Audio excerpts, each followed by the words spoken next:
Täna on meie ees meie koolis juba teist korda. 5 aastat vist läks mööda või? Jah.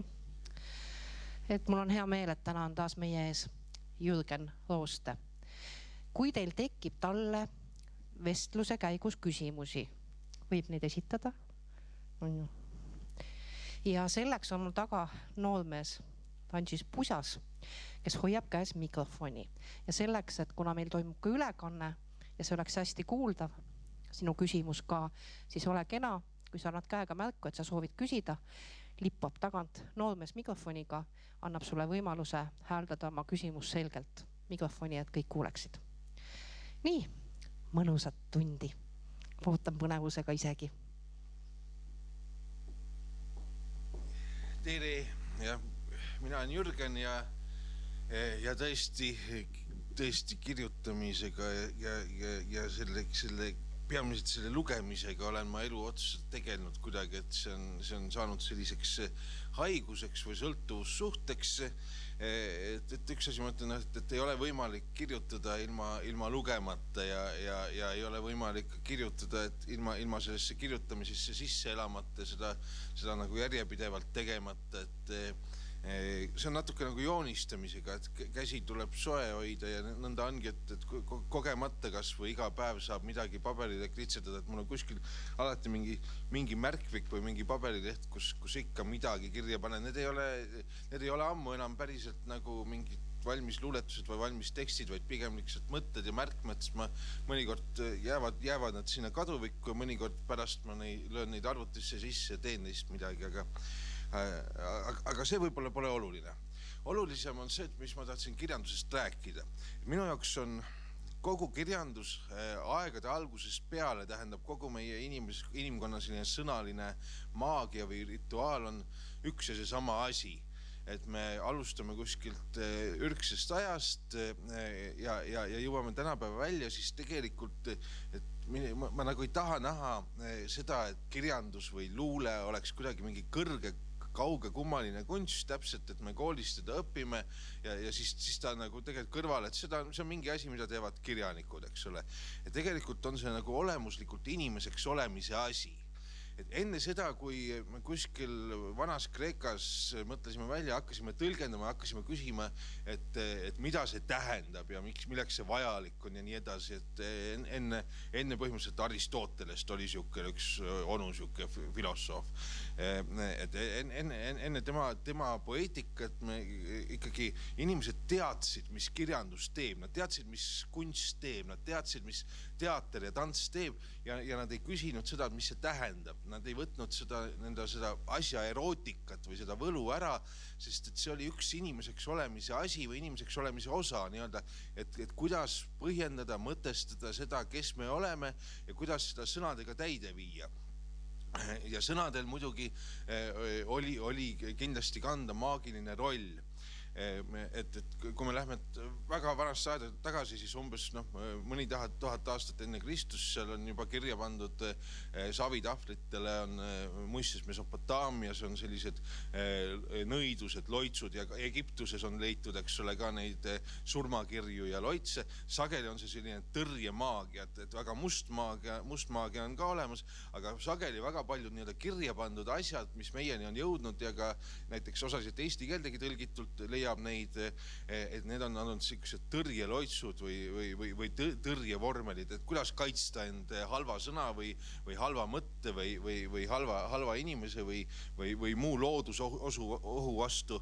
Ja kihvt oli see, et ma hiljuti lugesin neid tõesti mitme 1000 aasta vanuseid Mesopotaamia kaitseloitse üle ja siis tulid soome-ugri hõimupäevad, olid siin oktoobri keskpaigus ja võtsin need muiste Mesopotaamia loitsud on muide tõlkinud Amar Annus ja siis ma leidsin 19. sajandi kirja pandud Soome ja soome-ugri loitsud, mis on tõlkinud August Annist ja tuleb välja, et kuidagi need A-tähega mehed tõlgivad meil sellist vana loitsulist materjali, aga ma leidsin sellest Kandeletari raamatust tõesti, need on nagu Eestiski koguti, eks ole, väga palju rahvalaule ja materjali nõnda koguti ka Soomes ja seal on üles kirjutatud ka mõned tõrje- ja kaitseloitsud ja ma hakkasin vaatama, peaaegu sõna-sõnalt kattusid need 19. sajandil Soomes kirja pandud kaitseloitsud mõne tuhande aasta vanuste Mesopotaamia loitsudega, et need mõtted või need hirmud ja need tungid olid samasugused ja sarnased ja enamasti tegelevad sellega, et see kuri sõna või kuri pilk tagasi saata. Ütlevadki siis minu nõiale ja minu nõiatarile, minu arbujale ja minu arbujannale saadan ma tagasi need sõnad ja saagu ta 1000 korda seda, mida ta mulle on sajatanud ja samamoodi Soome loitsudega. Ja siis, mis ma seal Soome loitsus ka panin tähele, et seal on kõneleja äratuntav. Kõneleja ütleb enda kohta, et ma olen nõia noorim poeg, tema 8. õhvak ja oma sõnad rauaksi taon, eks ole, oma nii-öelda loitsud relvadeks loon ja siis saadab samamoodi selle kurja tagasi. Ja sealt turkas huvitav asi meelde ajaloost üks seik, mis ma kogemata on otsa sattunud, et see, kui igal pool nõiaprotsesside käigus Euroopas tapeti, et tüdrukud, teil oli alati eesõigus. Ühesõnaga, et igal pool saadeti need veidramad naised, ilusamad naised, teistmoodi välimusega naised. Noh, et kui me kuskil siin Kesk-Euroopas olid heledat verd inimesed, siis hukati rohkem brünette, Prantsusmaal jälle põletati rohkem blondiine ja nii edasi, et need nõiaprotsessid jahtisid suuresti naisi, siis kuidagi Eesti ja Soome aladel olid nõiaprotsessid hiljem ja ainsad territooriumid, lisaks vist oli ka Šotimaa teises Euroopa servas, kus on ka alati isemoodi on, et meie aladel hukati nõiapähe rohkem mehi, nii et järelikult meil on see meeste ja naiste vaheline nõidade jagunemine olnud ajalooliselt kuidagi võrdsem või see on kummaline, see on teistmoodi jah, et muidu see on, eks ole, ajaloos ikkagi puhtalt feministlik uurimisaines, et kuidas need inkvisiitorid, kes kõik olid mehed, kuidas siis nad piinasid, põletasid ja hukkasid noid kas teadjamaid naisi või siis kuidagi ühiskonnas teistmoodi naisi, aga meie aladel nagu millegi pärast läks tuleriidale rohkem mehi. Lihtsalt siuke veider ajalooline fakt. Aga muidugi, et need külaloitsijad ja olid sageli ka laulueided ja jutumehed ja nii edasi. Et see suuline pärand kandus sageli nende kaudu edasi. Nii et meil on see väga pikk nii-öelda edasi kantud, kuigi me võime Eesti oma kirjandust alles arvatavast 18. 19. sajandist ja juhul, siis tegelikult meil on väga pikk kandam kaasas. Aga nüüd sellest kaitseloitsudest ma tahtsin veel ütelda, et tegelikult me võime ütelda, see kõik, see on minevikus Russer, see on kadunud. Tegelikult see on meie igapäevases kõnepruugis alles. See on meie kollektiivses alateaduses, me kanname seda väga lihtsalt. Iga Eesti laps mäletab lapsepõlves seda, et varesele varu ja arakale haigus ja mustale linnule muu tõbi. Et see on siuke loitsu vormel, seda on õpetada, aga see ei ole see, mida me kanname. Muide Uues Testamendis ka, mis on mitmes õudukas on seda mainitud, minu eksortsistis on see sees ka, et Uue Testamendi see koht, et Jeesus saadab kurjad vaimud inimeste seest sigade sisse. Et see on tegelikult ka see väga vana klassikaline asi, et saata nii-öelda kas see sõnad või halb kellegile tagasi või siis tõesti inimese seest näiteks looma või mingi objekti sisse, kuna haigust nähti ka kurja vaimuna. Aga me saadame ju üksteist ka sageli kuskile, et mõnikord vihastame üksteise peale ja saadame üksteist viisakalt, eks on, mine metsa. Aga saadame ka hullematesse kohtadesse ja see on tegelikult täpselt see sama vormel, see ärasaatmise vormel, et see on tegelikult meie igapäevases teadvuses, kollektiivses alateadvuses ja ühises olekus on see nii-öelda sõnaline maagia alles ja me kasutame sellistes kohtades, kus me ei märkagi seda. Nii et me tegelikult oleme ikkagi veel sõnausku või väga palju meie kultuurist kandub edasi ja nakkub meisse mitte küll nagu viirus, aga nagu sõnaline programm, et me kanname sellest väga-väga palju kaasas ja see teeb meist mingis mõttes inimkonna või nagu ma ütlesin, kirjandus ei ole mingi eriline suur uhke, kaunis kummaline asi, kirjandus on esmalt ikka inimeseks olemise asi ja mida kirjanikud teevad, nad räägivad sellest, kuidas, miks ja kas me üldse inimesed oleme või mil viisil. Ei, pikk jutt sai. Aga selle peale ma sageli arvan, et kirjandus ikkagi kõneleb enda eest paremini ise ja selle peale ma lihtsalt loeks teile mingi hea oma tekste.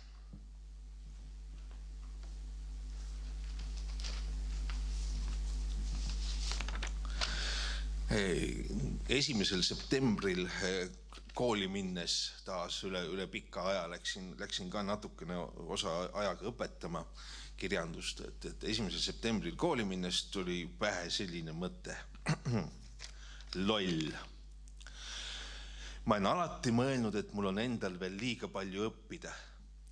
Selleks, et teisi õpetada. Siiski olen ma elult tolt rajalt mõnigi kord põiganud ning püüdnud nii lastele kui noortele kui vanadele teekaaslastele miskit rääkida, miskit justkui väga tarka ja olulist öelda, pettes võib-olla nii neid kui ka ennast. Kui tähtis saab see väike asi olla, mis ma õppinud olen? Nii mõnedki mu õpetajad on juba läinud ja surnud. Pääs tiksub Rolling Stonesi trummari Charlie Wattsi antud rütmi bluesi beat ning loen mõnd veidrat värssi jälle Tolkienilt. On siuke hommikune tund, pool ööd ei veetnud magades, vaid nägin ilmsi und. Ma olen ikka mõelnud, et üks mu parimaid omadusi on see, et kui tahes palju ma ka ei õpiks ja ei loeks, ei püüaks mõista, tunnen ma end ikka rumalana. Olen petnud end mõttega, et see on uudisimu ja avatus, mis mind noorena hoiab ning laseb mul alati olla elu õpipoiss. Ja alles hiljuti on mulle hakanud väga vaikselt kohale jõudma, et tõenäoliselt tähendab see seda, et ma olen lihtsalt loll. Sünnist saati loll, surmani loll. Kui ma keskkoolis olin, siis ma hakkasin kuskil põhikooli lõpus kirjutama keskkooli ajal nagu rohkem põhjalikult ja alguses peamiselt selliseid veidraid jutte ja proosat, aga siis tuli meie kooli üks imekena tüdruk niiviisi keskkooli ossa ja ma kuskilt kuulsin, et talle meeldivad luuletused. Me käisime koos vist Ameerika kirjanduse valikaines, mis oli see oli suurepärane võimalus. Tallinna Reaalkoolis juhtus kogemata nii, et kuidagi saime Ameerika saatkonna kaudu, et meil oli üks Ameerika õpetaja ja siis oli selline programm, et saime Ameerika kirjanduse kursust ja seal käisime temaga koos. Muidu meil ei olnud samu tunde ega sama klassi. Aga kuskilt kuulsin, et talle meeldivad luuletused ja siis ma hakkasin ka luuletusi kirjutama rohkem. Et ma küll ei julgenud talle kirjutada otse kohe alguses, aga hiljem võib olla, aga siis mu klassiõde vaatas ka mu luuletused, ütles, Jürgen, sinu luuletused ei ole mingid luuletused. Miks ei ole? Et neis ei ole riime ja midagi nagu juhtu. Mis mõttes, kas luuletus peavad riimid olema? Ma väga palju igasugu luuletusi lugesin ja mõnedki mu kõige lemmikumad luuletajad, neil ei ole mingeid riime enamasti. Johnny Piisotamel või Toomas Liivil või Allen Ginsbergil, tal on täitsa muidugi igasuguseid on tekste, eks ole, aga väga paljud autorid, kes mulle meeldisid, kirjutasid sellist hullu voolavat vabavärssi, siukest jutustavat luulet. Aga klassiõde ütles, et see pole ikka õige asi, siis ma tema rõõmuks kirjutasin sellise, siis te saate aru, kui ma selle ette loen, et miks ma selliseid vähem kirjutan. Ma tulin trammi tagumisest uksest maha, sest trammisõidul oli hakanud mul paha. Üks hetk, see on keskkooliaegne, nüüd ma kaotasin rea ära. Nii, ma tulin trammi tagumisest uksest maha, sest trammisõidul oli hakanud mul paha. Ma tahtsin oksendada sinnasamma teele, kuid enne veel, kui minu rops läks teele, ma jõudsin silmata üht väga kena plikat, seejärel oksendasin südamest ja pikalt. Täpselt, eks ole. Selliste luuletustega kaugele ei jõua. Ma võin pärast lugeda mõne toredama riimluuletuse ka, mis ma keskajal kirjutasin, aga siis ma kuidagi sealt arenesin edasi, enda arust arenesin või jõudsin ja mu enda üks lemmiktsükkel, mida mulle meeldib niiviisi korrata või ma kutsun seda õpetaja Rooste ajalootunniks. Nüüd on piinlik koht, et esimese luuletuse lugemiseks ma pean teile üles tunnistama, et mind on elus 3 korda ülikoolist välja visatud. Esimene kord oli nii, et ma olin 21 ja just saanud isaks ja käisin 2 kohas tööl korraga ja millegi pärast tead, nad seal koolis ootavad, et sa käiksid kohal ja teeksid eksamid ja asju. Ma ei saa aru, see on minust täielik sigadus, neist täiesti nagu vastuvõetamatu jubedus, et sa pead sinna kohale minema, need asjad ära tegema, muidu visatakse välja. Ma ei mõistnud seda üldse. Teine kord juhtus mõned aastad hiljem, kui me sõpradega linna peal, ärge teie tehke niiviisi, et me sõpradega linna peal pummeldasime, siis läksime Muusikaakadeemiasse Rein Rannapi uue plaadi esitlusele ja kujutage ette, ta mängis padjaga klaveri peal ronkse, sõitis tšuh-tšuh-tšuhi üle klaveri niiviisi. Ja me hõikasime puu vahele ja kao ära oma padjaga ja siis tulid Muusikaakadeemia turvamehed ja tõstsid meid, see oli teist korda elus koolist välja. Tuli välja nimelt, et see oli ka Klassikaraadio otseülekanne. Vaene Rannap oli väga tige, ei rääkinud minuga umbes 2 aastat enne kui jälle mingi lauluteksti tellis. Aga tõesti padjaga ronkse sõitis tšuh-tšuh-tšuhi mängida, väga avangardne küll. Juudas dadaistidest tuleb ka järgmises luuletuses, just dadaistid tegid seda kuskil aastal 1915 juba, eks ole. Ja peale selle, kui see padi katki läheb, need suled ja suled on klaveri sisse, läheb see klaveri puhastamine, lahti võtmine, selle korda tegemine maksab 1000 eurosid pärast. See oli vist veel krooni aeg. Ja siis 3. kord, kui mind elus ülikoolist on välja visatud, see oli seoses selle luuletusega. Nimelt me olime Udmurdimaal, Izevskis, Iskaris. Iskar siis udmurdi keeles ja Izevsk vene versioonina. Seal on üks maailma suurim tehas, kes toodab neid Kalašnikove, teate küll, need AK-sid. Ma ütlen alati, see on nüüd poliitiliselt ebakorrektne nali. Mulle meeldib poliitiliselt ebakorrektne huumor, aga see on väga kurb nali, et need Kalašnikovid, need on Aafrika laste legod. Et üks Aafrika laps paneb selle AK-automaadi kiiremini kokku kui Eesti laps Lego politsei auto. Et selles mõttes see on väga nukker nali, sest see on tõsi. Mitte, see ei ole kõikjal Aafrikas õnneks nii, aga nendes kriisikolletes, kui te olete näinud neid lapssõdalasi, siis te teate, et see suht nii on. Ja seal Kalašnikovi linnas, siis Kalašnikovid olidki need suurärimehed ja relvakauplejad kunagi, neil on seal ausambad ja kõik. Seal oli meil kokku lepitud ülikoolis esinemine. Alguses üldse ei tahetud, ikkagi tuldi ütlema, et kes te siuksed olete, mingid lääne luuletajad kuskilt Eestist, aga olgu, et siis tulge ja lugege, et lubati nagu ainult kirjanduse üliõpilastele meil lugeda ja ma tegin vea, ma alustasin selle luuletusega, mis ma kohe loen. See on luuletus Leninist. Teate, Lenin oli üks hirmus onu, tegi selle Nõukogude Liidu, tegi kohutav nägi välja, ta oli kiilakas, väikse vastiku habemega, ilge tüüp, nagu pealt vaadates kohe saad aru, et nagu niisugune vastik inimene. Ja siis see Lenin see üks õppelajuhataja kargas seal püsti ja hakkas karjuma, et nemad seal läänes võivad Leninist rääkida, mis tahavad, aga meie jaoks on ta meie riigi rajaja. Mis riigi? Et seal pole teile õieti oma riiki. Ja siis ma sain aru, et nüüd läheb asi jamaks ja ma hakkasin nagu tagasi tõmbama, et kui me Moskvast läbi tulime, me käisime ka mausoleumis vaatamas ja et ma saan aru, et ikkagi siin ta on kuidagi oluline figuur ja siis pööras publiku poole, ütlesin, nii, Они и понимают, и уважают. Ja siis mul keeras ära, ma ütlesin, et ei kurat, lihtsalt meil on Eestis sama komme, et me paneme ka kõige suuremad kurjategijad linamüüri taha kõigile vaatamiseks, kui nad surnud on. Mille peale lõppes meie esinemine selle ühe luuletusega. Ja see luuletus siis läheb niiviisi. See on ajalootund. Selleks on vaja teada, et mis on dadaism. Dadaism on siis kunstivool, mis tekkis esimese maailmasõja ajal Zürichis ja mille eesmärk oli seda vana kunsti ja tema olemust lammutada, lõhkuda, sest ilmselgelt see vana kunst ei olnud meid päästnud, ei olnud ära hoidnud mõttetut sõda, kus me miljonite kaupa üksteist tapsime, et see oli nii-öelda ja Lenin tõesti ennast Zürichis ka varjast. Nii et ajaloolist tõde on selles luuletuses näpuotsaga, aga ikkagi on. Ja see läheb nii. Kui ma olin noor, ei mõistunud ma kunsti ega kirjandust. Ma ei saanudki seda mõista, sest ma kasvasin kunsti ja kirjanduse keskel. Ma sündisin Nõukogude Liidus. Esimese maailmasõja ajal redutas üks kunstniku hingega kommar Zürichis.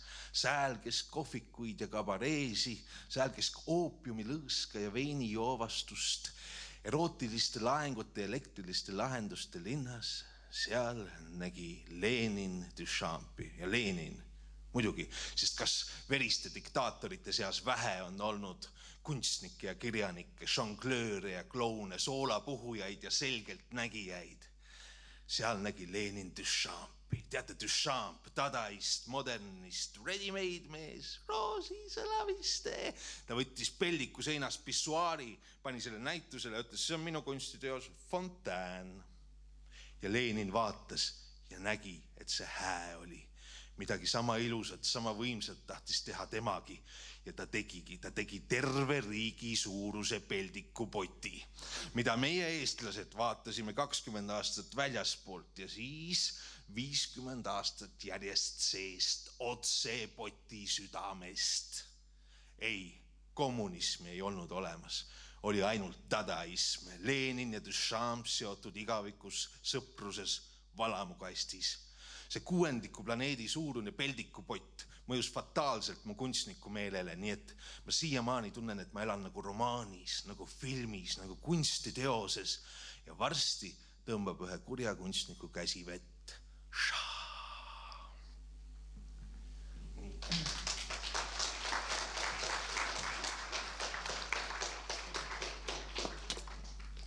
Koledaid hirmsaid onusid on ajaloos palju ja neist on lõbus naljakas mõelda, siis järsku te teate siukest koledat vanamehe nässi veel ja läbi kukkunud Austria kunstniku nagu Adolf Hitler. Järsku keegi on kuulnud, ta oli ka siuke üsna võigast. Tal oli juukseid rohkem, need kuidagi seitlis ja mingid linnusita tripsud olid nina all ja karjus koleda häälega. Et ainukene salvestus, muide, see on ajalooline asi, et teise maailmasõja ajal, Soome oli ka Nõukogude Liiduga sõjas ja marssal Mannerheimil, Soome vägede juhil, oli juubel. Ja selleks puhuks Hitler lendas juubeliks läbirääkimistele Soome Mannerheimiga ja tema sünnipäeva väisama, mis oli väga ohtlik lend üle Läänemere.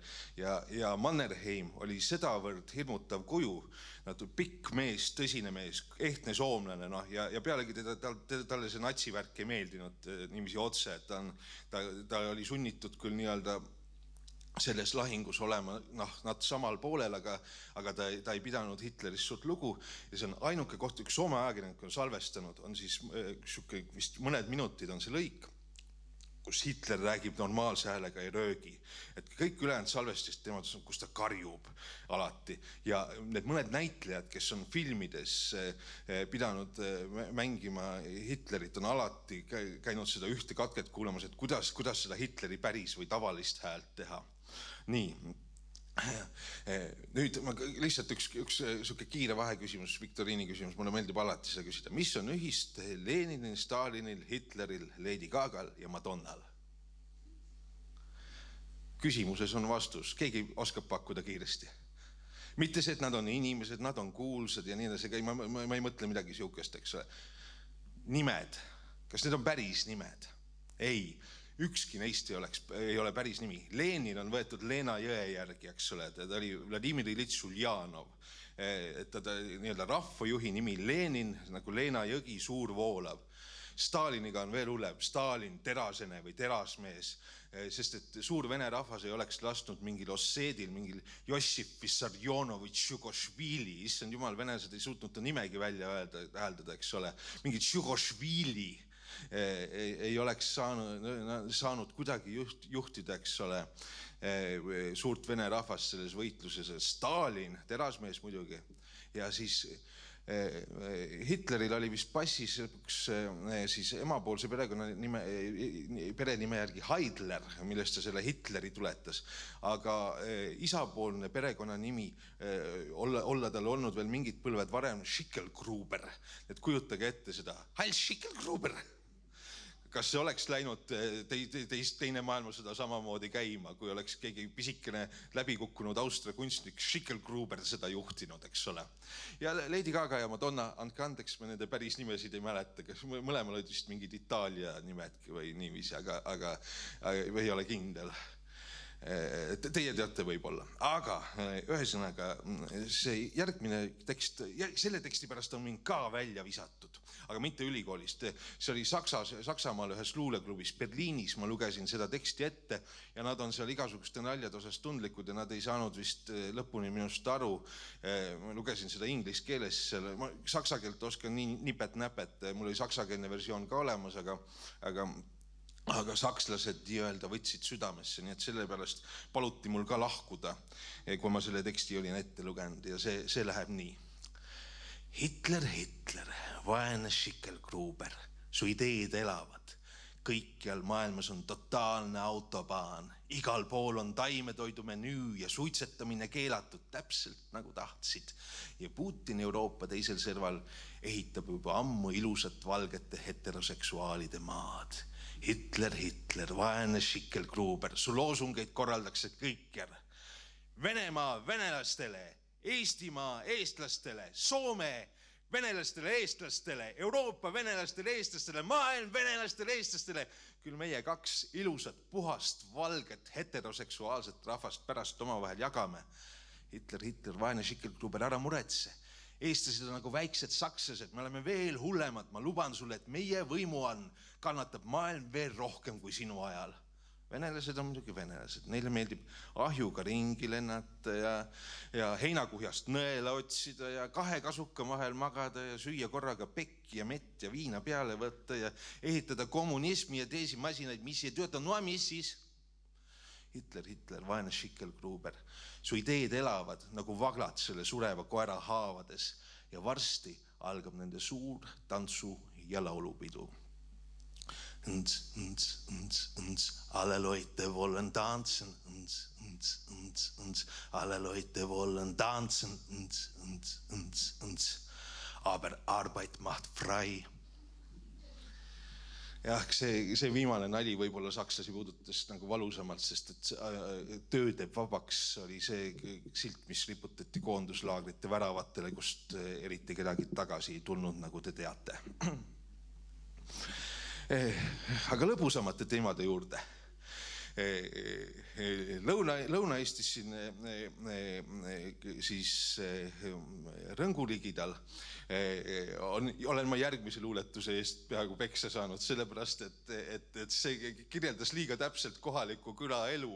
Ma panin selle kirja ja siis õhtul mingil Simmanil pidin ka lugema ja lugesin seda luuletust ja tekkis kohalike meestega väike arusaamatus.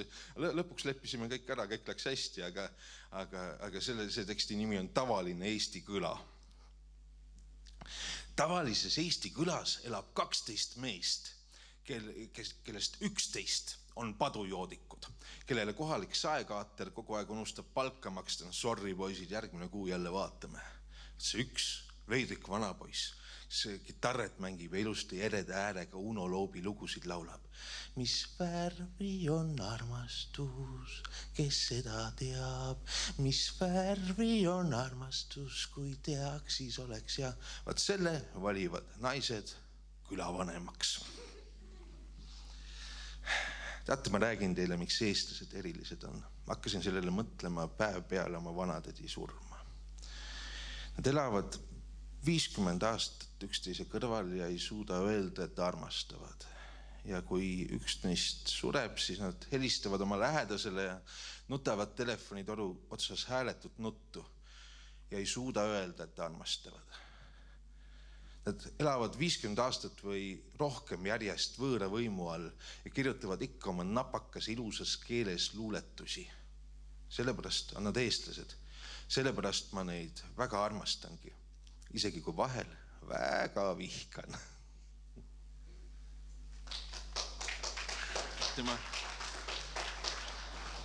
Kas teil on vahepeal küsimusi tekkinud?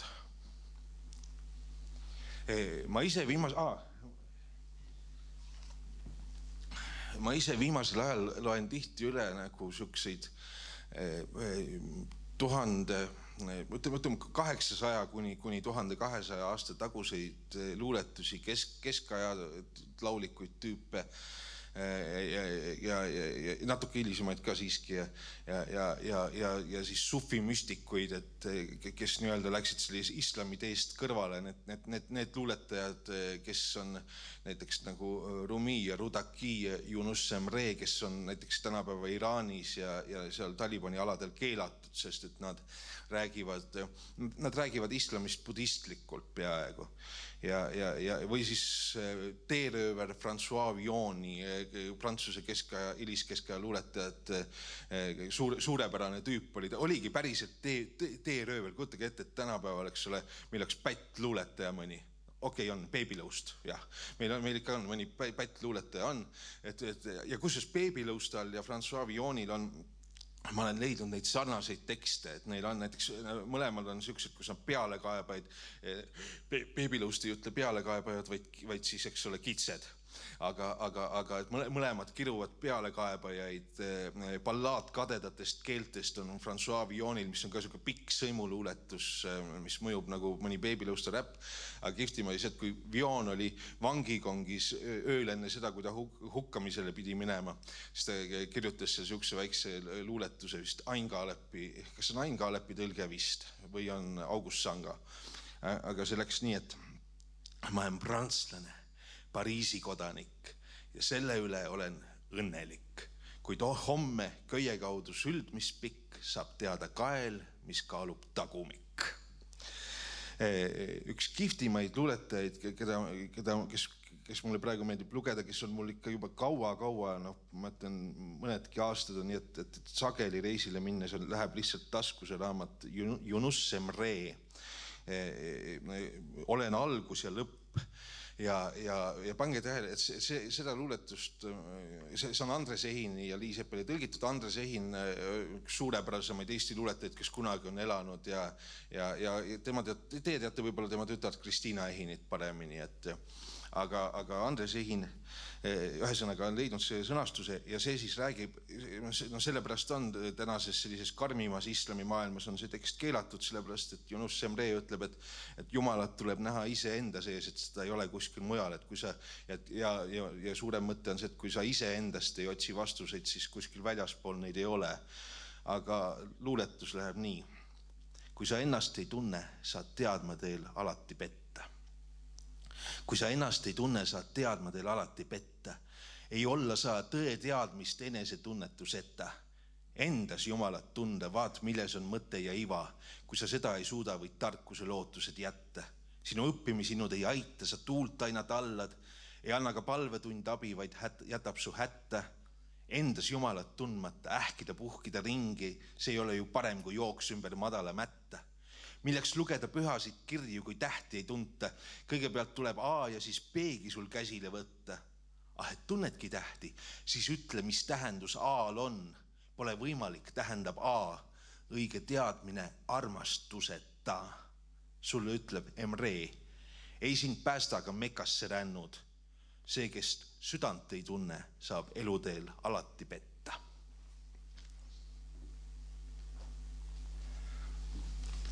Üks mu lemmikluuletajaid Vene kultuuriruumist on Jossif Brodski ja eriti meeldib ta mulle just inimesena, esseistina, see, kuidas ta mõelnud ja kirjutanud on.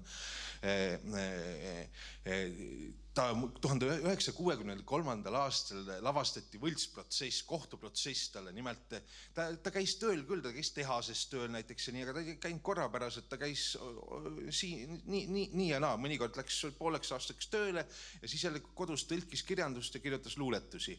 Ja siis öeldi, et ta on mudusööja ja parasiit, ühiskonna parasiit, ripub teistel kaelas, et näe ei teeni, kuigi ta isegi teenis ja andis kogu raha vanematele. Ta elas koos vanematega ja andis kogu raha põhimõtteliselt neile. Väga vähe kulutas enda jaoks sigarettidele ja alkoholile ja üldiselt polnud ta midagi suurt vaja. Ja siis ta anti kohtusse kui mudusööja, luuletaja, ei saa olla päriselt, ja ta mõistetigi süüdi, ta saadeti vangilaagrisse asumisele mõneks ajaks, teda isegi midagi hiljem raviti natuke aega hullumajas, et ta ei arvaks, et ta on luuletaja. Ja lõpuks 71. aastal karistati teda sellega, et saadeti Nõukogude Liidust välja. Temast sai kuulus luuletaja ja loenguandja Ameerika ülikoolides ja Itaalias ja ta sai Nobeli preemia, aga ta tegelikult elu lõpuni ikkagi kurvastas ja elas seda üles. Ta ei näinud enam oma vanemaid ega oma sõpru ja viimase hetkeni, et nagu karistuseks venitati ja kunagi tal ei võimaldatud enam oma vanematega kokku saada, kuigi ta mitu korda püüdis. Ja see luuletus on pühendatud Brodskile mul. Pärast meid pole tõesti mingit veeuputust. Ja sind mõisteti muidu sööjaks ja sind mõisteti lullilööjaks, sundravi, hullar asumine, ühiskonnale võla tasumine. Ja Taavet ei laulnud oma laule ja Saalomon ei laulnud oma laule. Keegi ei võtnud põlglikult kõõritada, millest saavadki kuningad lõõritada. Mõnikord ongi nii, et vangis on vaba, sest väljas ripub inimsüdametel taba. Mõnikord tead sina ise küll, et oled poeet, aga teised ei tea. Pimedusega need, olgu nad 1000 korda need. Kõik salaseltsid, vandenõud, ordud. See on mäng, see on kaduv ja korduv. Üks jalg rentslis veidi purjaki laulik, tõeliselt vaba on maailmas rändlaulik. Sest kes suudaks valitseda tulukest veiklejat, kodutut veidrikku, Don Juani ja seiklejat. Eks sultki õppisin mina veidi tot rotsi, seltsimees, kodanik, kodumaatu, Jossif Brodski. Mu korraldus, et elulaad on tõsine, mu korraldus on kurb. Need lapsed tuleb ajada, kel isu liiga närb, just keset kaunist õhtut, üles ära kuule, on kuu peal nukrad lapsed, siis see vist ongi luule. Kui luuletust ei mõista enam lausuda, siis semu pööritasab bluusi ja tuleb noori tumeihulisi piigaid su ümber hööritamas bluusi. Ja nende tants on iha ja sinu laul on äng. Neid kahte lihtsalt liha saab ühendama säng ja ainult ümbritseva ilma luule kaugus võib sinu püüdu pärssida, kui leiad ennast üksilduse augus, mil kurbust sa ja kirge tahad üheks värssida. Metsalaste marsilaul, kirjutatud ka selle karantiini ajal niisama kodus istudes. Aga sissejuhatuseks üks väike viide Juhan Liivile. Tulin väljast linnast, nägin inimesi ilgeid, nägin veidi häid, nägin tuleviku giljotiine, peaaegu juba otsast lõigat päid. Metsalaste marsilaul. Me elame kui katkuaja mustlaslaager, titt kaenlaal ja kukil köhiv naaber, seotud kärule ei põõsesse läinud plärule ja jaurule ja jonnile, vaid teeme särume. Ei kedagi sa jäetud maha meist, me salajasimat vaid otsime noist metsateist. Me oleme uut tõugu ja uut sugu lapsed, ei sisalda meid ükski valem ega kapsel, ei ole meile valmis õigeid vastuseid, kõik maailm on valla, võtab vastu meid. Ei kedagi sa jäetud maha meist, me salajasimat vaid otsime noist metsateist. Ei kanna univormi ega kuula käske, eks toppige meid kongi, eks meid maha laske. Ei ole ühte teed, ei ole ainsat õiget, ei ole ilu lõplikku, ei säherdust kuldlõiget. Ei kedagi sa jäetud maha meist, me salajasimat vaid otsime noist metsateist. Ning samast taltunud ja leplik on me pilk, me huultelt puudub ila, puudub ilk. Me kulg on aus, me kulg on julge, öös kuulete me hundikarja üdi ausaid ulge. Ei kedagi sa jäetud maha meist, me salajasimat vaid otsime noist metsateist. Ma mõtlesin noorena alati, et halva inimese hää kunst on parem kui väga hää inimese halb kunst. See on ju selge. Geenius võibki lubada endale paha olla, aga hiljaaegu on juhtunud midagi minuga või mu ajuga või mu hingega. Et ma vahel tajun, et hää inimese kunst, ta luule ja laulud ongi kuidagi sillerdavad ja hääd juba ta enda pärast. Ja halva inimese kunst roiskub kätte ära, kui see ka pealtnäha on geniaalne. Hää ja halb mu jaoks jäid vanasti liivakasti ja elu krigiseb hammaste vahel ja halbade inimeste väga hääd luuletused kuivavad ja pudenevad käest nagu sitane tuhk. Tahtsin kirjutada nii, aga mis see tähendab, see sitane tuhk? Ning ma ei tunne iseend ära. Ma ei tea enam, kas ma olen hää või halb. Eesti mehe laul. Kui süda just kui lokku lööb, kui ühendab meid halla öö, kui ükskord jäägir jälle töös, siis laulab Eesti mees. Kui piigapiht on priskes peos, kui kõik see kihk on tehtud eos, kui seeme alati on leos, siis laulab Eesti mees. Kui valitud on põrsarais, kui kosest alla purskab pais, kui sotsialist on loll ja laisk, siis laulab Eesti mees.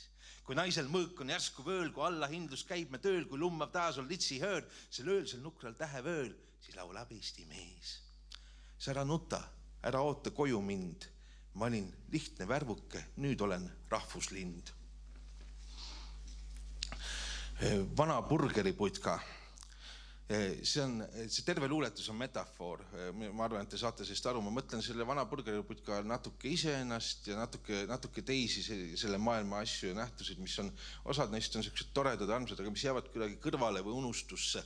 Paljud nendest raamatutest ja lugudest, mis ma välja kaevan praegu, on just kui see, aga ühesõnaga, terve see luuletus on metafoor või siuke kujund selle kaduva ja kõrvale jääva kohta. Kõike sellest ei tasu sugugi taga igatseda.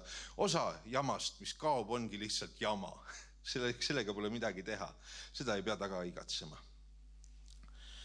Ja ma jään su elust kõrvale, nagu mingi vana veider burgeriputka, mis asus kunagi maantee ääres ja kus kõik peatuse tegid, sest seal olid hullud rotipurksid ja viimane võimalus täiendada oma joogivarused sel teekonnal ja lõbusad inimesed leti taga soojade sõnade ja tobe tuttavlike naljadega, iga ühele eraldi ja kõigile korraga nagu Buda ja Jeesus ja lolli one in one. Aga siis tehti uus tee, uus maantee ja kõik muidugi vandusid, et sõidavad ikka sellest burgeriputkast läbi ja et kunagi nad ikka tulevad ja teine tee oli nii palju kiirem, oli parem ja sellel olid libedate liugjate mahasõitudega bensujaamad oma lihaveise grillide ja vegev-räppidega. Ja sa ütlesid, et sa armastad mind, vana burgeriputkat, aga nii oli palju parem. Oli ju mõnusam sõita mööda vanadest asjadest ja tõtt-öelda passisidki minu juures alati mölakad maajoodikud ja tõtt-öelda oli mu burgeriliha kõva ja praemuna külm ja saiad maitsetud ja tõtt-öelda oli ma räpane ja veider vana aja jäänuk ja tõtt-öelda oligi mõnusam sõita sealt otse, sest see oli nüüd otse nende uute kohtadega ja ka keegi ka täpselt ei teadnud, kus seal uutel teedel maha oleks pidanud keerama, et minu juurde jõuda. Ja ma ei teagi, kas teil on tekkinud midagi küsida minu käest, maailma asjust, suurtest elutõdedest, kuidas ma nii vanaks elasin. Meile alati psühholoogiaprofessor Valdemar Kolga ütles ülikoolis, tema kahjuks lahkus selle suve lõpul, väga tore tüüp oli. Vaadake, ma tean küll, et alati see jutt ei huvita, mis ma räägin, te istute kuulatasid, kui te istute kuulate ja teil aju üldse liigu, siis te lähete ainult lollimaks, aga kui te olete välja mõelnud vähemasti paar küsimust või vastulauset, mis te tahate mulle öelda, siis te olete juba tööd teinud endaga, te olete targemad ja paremad inimesed, kui te siit ära lähete. Ja et mõelge selle peale, on meil üldse aega või? 30, väga hea, siis ma loen edasi, aga teie võite vahepeal mõtelda nii.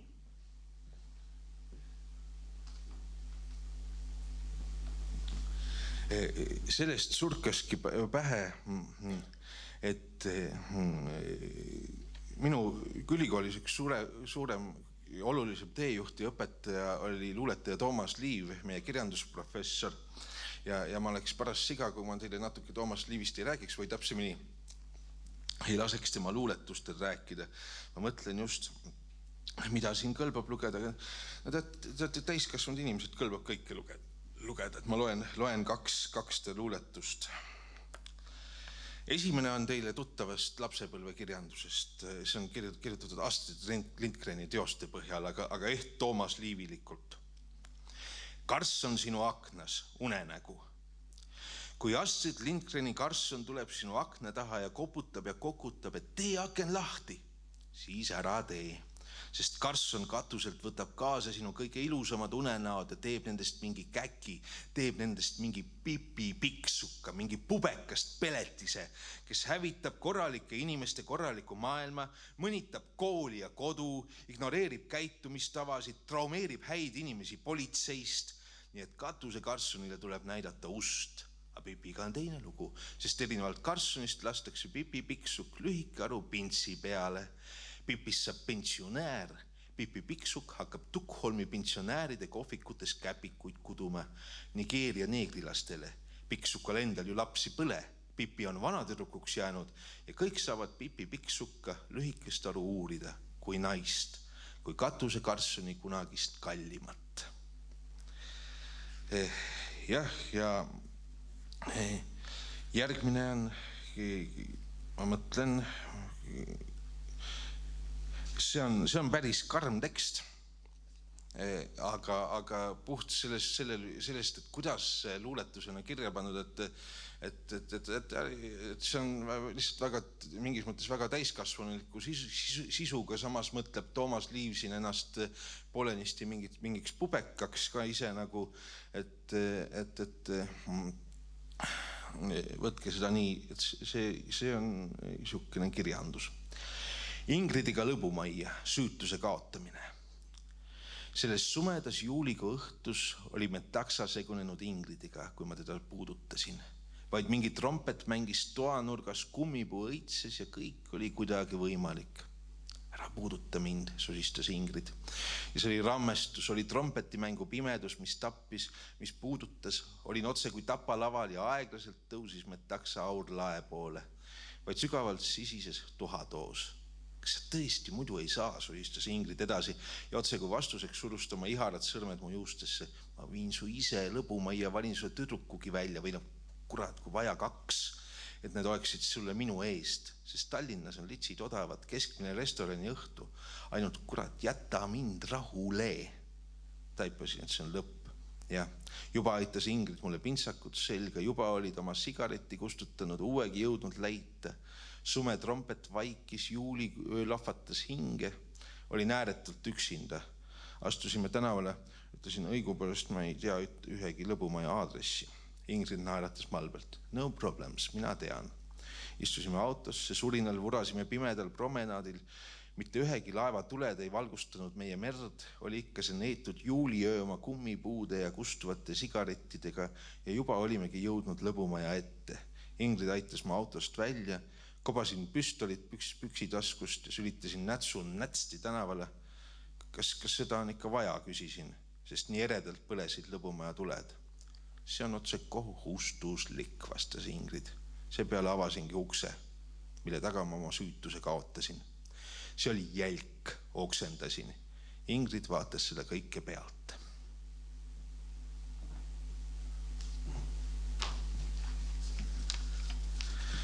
Üks sükke loits luuletus, niiviisi, mis tekkis mul tervenisti nagu ise, et siin see kõneleja ei olegi mina, vaid see on et see oligi selline tunne, nagu räägiks miski teemon ja sellel kõigel ei peagi olema tähendust otse, sest et see kulges lihtsalt niivõrd ise ja ma ise ei oska seda teistmoodi seletada, kui see on mingi teemonlik kõne või midagi sellist.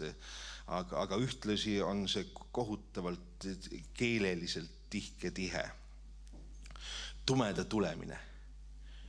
Löömata olend, öövarjude kolend, söömata veel täna all täha, näljane nina nokk ja pääluu kokk ja munakoore kriip ja märkmikus miip ja pimedus hiil ja tööluu viil ja kes toidab eestlase hinge siili ja liil ja õlavarrel hõõgutab enda ajaloo parrel, hõõgutab häbimärgite sisimas visinas särgita värgita paljasku peebik, õrn ja videvik leebik, pääst pool seebik, suve lämbe teis palavaid änge ja mänge, halavaid naisi, lapsi tolktamas jalus ja käsis, kes kord jumalat kartmast palumast väsis, kes räsis selle ilma reeglid, keeras kõveraiks peeglid ja tõekarva heeglid, rüvedaiks, kui kord leiad mind rahva eest teenimast, seeni vast olen teinud kreenis mast, tühi või täis enese sisimast Leninast.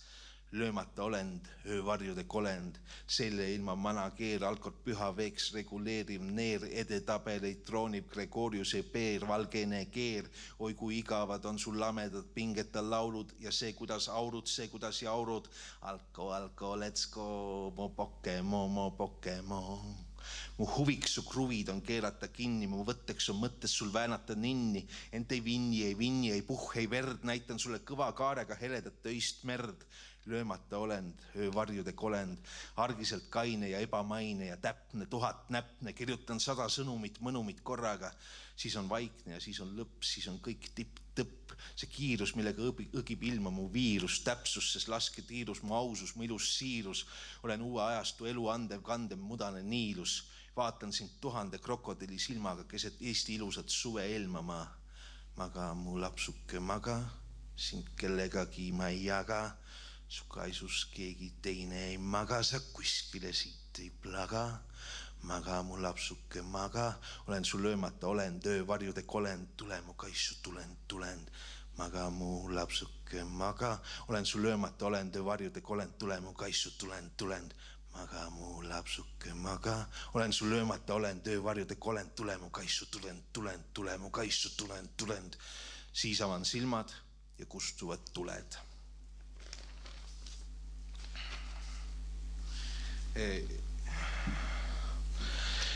Ja viimaseks luuletuseks ja siis jätan teile küsimise vooru või saame veel arutada. Ma loen luuletuse Richard Nixon. Kas keegi mäletab Richard Nixonit?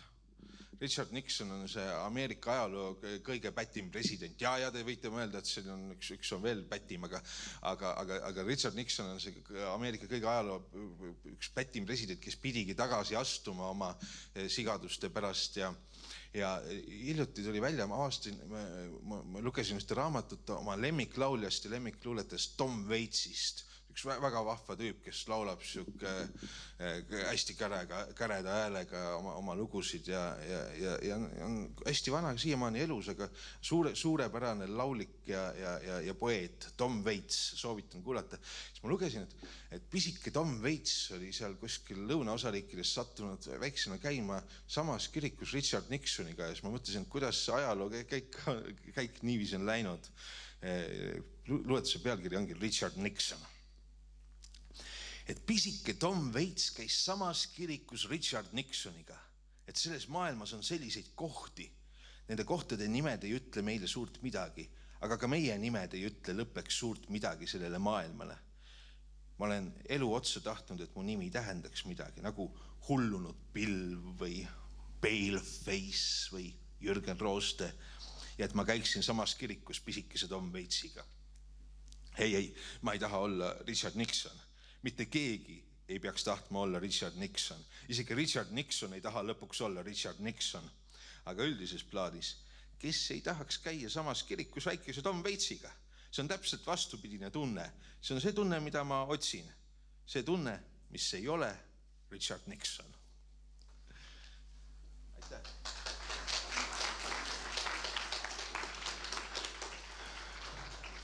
Nii, kas te liigutasite oma hallollust ja ajupoolkerasid ja tekkis teil küsimusi ja mõtteid vahepeal?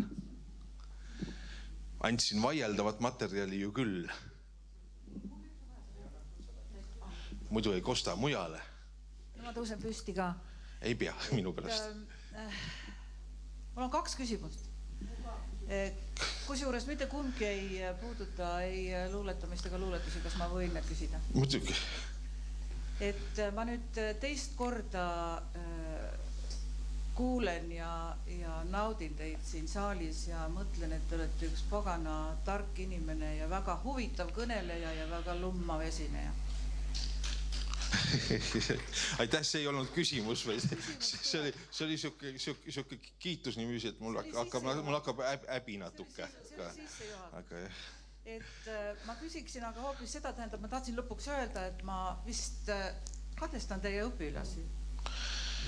Kui ma nagu ütlesin ka siia sõites ühe teie toreda õpilasega, kes mulle autoga vastu tuli, ütlesin, et see on see asi, et kui ma iga päev käiksin teile rääkimas ja annaksin teile kohustuslikku kirjandust ja nõuaksin teid analüüse ja esseesid, siis see rõõm läheks umbes 1,5 nädalaga üle. No võtte, minu küsimus ongi selline, et kuidas siis õpetaja amet tundub?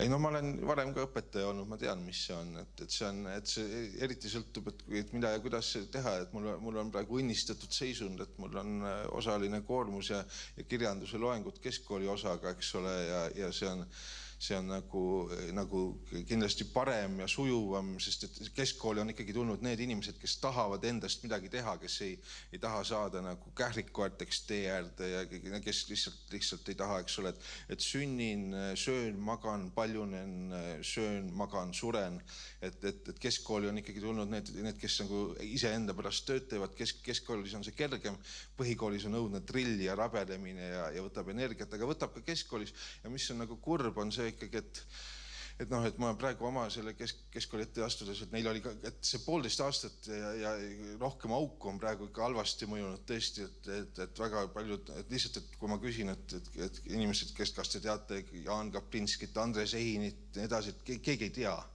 Aga ärge muretsege, väljaspool ka ei tea, kohutavad täiskasvanud inimestega, inimesi näiteks ütled kuskil kohvikas ohkad, et näed, Jaan Kaplinski suri ära. Kes see, oota, kas see oli see juut, see, kes loomaaiast tuure teeb või?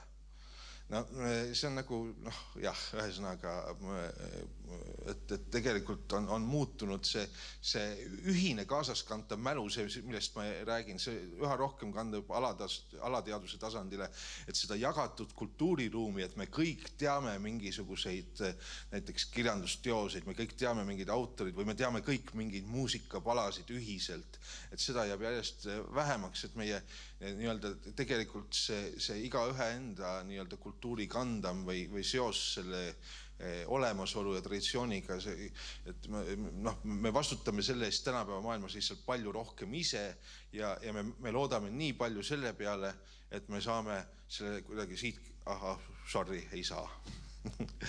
et jah. Ja teine küsimus võib-olla laiemat ringi ei huvita, sellepärast et publik ehk ei tea niisugust armsat nõukogude aegset multifilmi nagu Siil udus.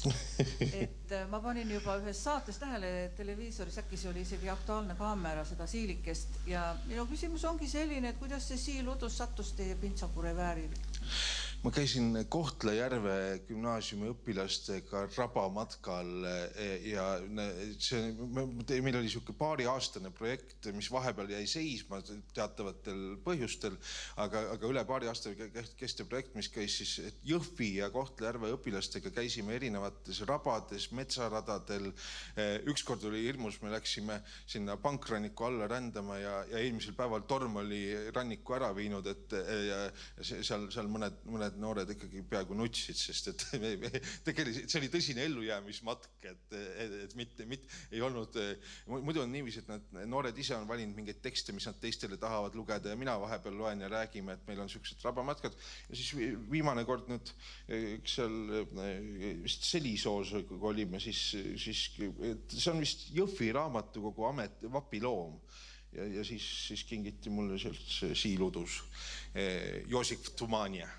Teie saate seda vaadata rõõmu ja lustiga, see Siil udus on tänapäeval, ma olen kuulnud, et eriti inimeste, kes suitsetavad neid kahtlaseid asju, neile meeldib see Siil udus vaadata, see on hullult kaif, aga mina, kui ma olin lapse, see minu jaoks oli lapsepõlve trauma, sellepärast, et kujuta ette, et nii vähe kui üldse oli multifilme ja siis tuleb selle multifilmi ajal tuleb see Siil udus, kus 90% ajast ongi udus ja Siil jookseb seal ringi ja ei leia midagi üles, vahepeal mingi suur hobuse pea ja mitte midagi ei saa aru, see oli Nõukogude laste ühine jagatud trauma, sest et kui sa teadsid, et kui see ainukene multifilmi aeg, mis oli õhtul ja siis tuli Siil udus, siis jälle, aga tegelikult takkajärgi on see väga armas lugu ja väga armas tegelane, nii et.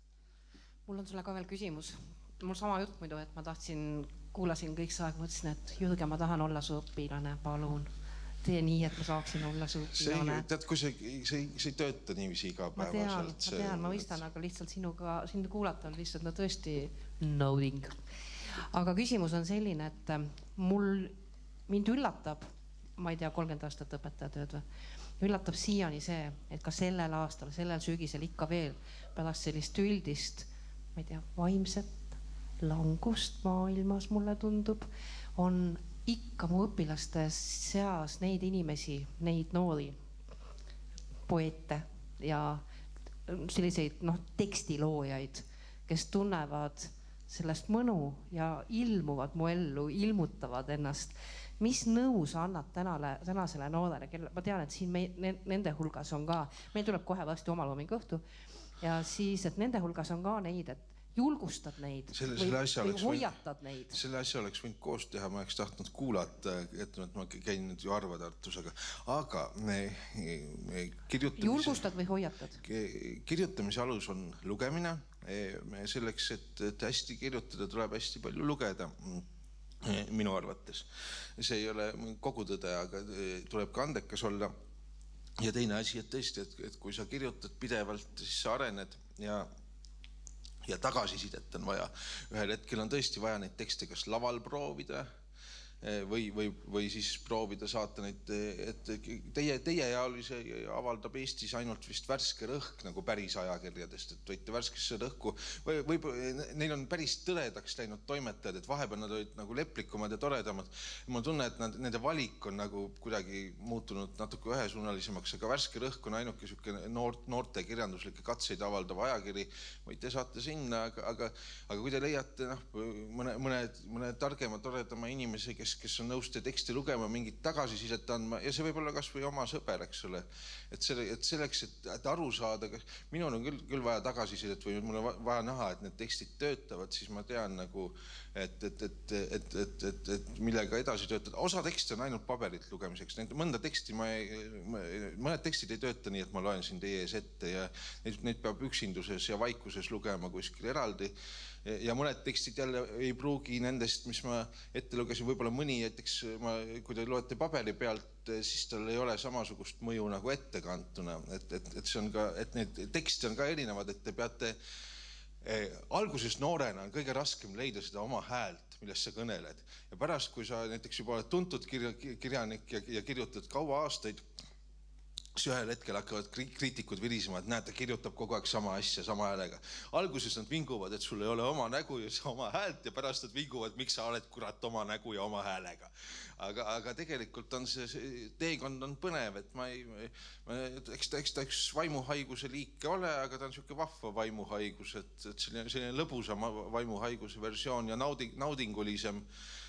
Mured ja piinad on ka alati kaasas, mõned väga head kirjutajad ka ei murra läbi ja paljud kirjutajad ei ole ju kohe väga head. Ma ei usu, et ma ka teie vanuses oleksin väga hea kirjutaja. Ma arvan, et ma otsisin ikka väga ennast ja proovisin igasuguseid tekste ja teekondi, aga mind aitas see lugemine või see teadmine, et tõesti, et minu jaoks on kogu luule läbi ajaloo, kogu kirjandus on ikkagi üks ja sama asi, et me kõik nagu osaleme samas inimeseks olemise protsessis ja sellepärast on õudselt kihvt teada, mida inimesed enne sind on kirjutanud ja teinud ja kui sa siis sealt leiad veel, et see asi on äge, mulle meeldib see, et siis sa võid seda nagu laenata või varastada või alla neelata ja endaga kaasas kanda, sest et see on lubatud, see käibki kirjanduses niiviisi, et see ongi voolamine ja meis elavad edasi need vanad tekstid ja need vanad lood ja need vanad kirjutamise kõnelemise viisid ka, kuigi me peame enda teed ka otsima, eks ole, et see on korraga mitu asja.